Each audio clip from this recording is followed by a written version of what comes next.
তাওহীদি media, বিশুদ্ধ ইসলামের পথে।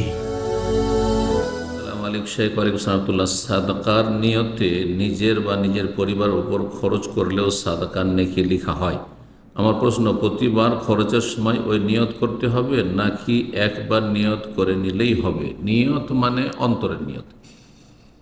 যখনই কোনো কাজ একজন মানুষ করে তখন নিয়ত হয় যে আপনি যে দৈনন্দিন খরচ করছেন সেটা সাধারণভাবে আপনার নিয়ত আছে যে এই দায়িত্ব পালন করছেন আপনি, সেটা ফরজ অজেব দায়িত্ব পালন করছেন, সুন্নত মুস্তাহাব কাজ করছেন, আপনি পরিবার স্ত্রী ছেলে মেয়েদের প্রতি পালন করছেন, তাদের ভরণ পোষণের দায়িত্ব নিয়েছেন।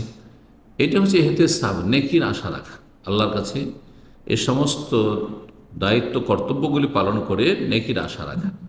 এই সৎ নিয়ত যদি থাকে, শুধু মানবতার খাতিরে নয় অথবা পরিবারের খাতিরে নয়, এসব নয়, বরং আল্লাহর সন্তুষ্টির জন্য এই দায়িত্বগুলি আপনি পালন করছেন, তাহলে নেকি পেতে থাকবেন ইনশাআল্লাহ।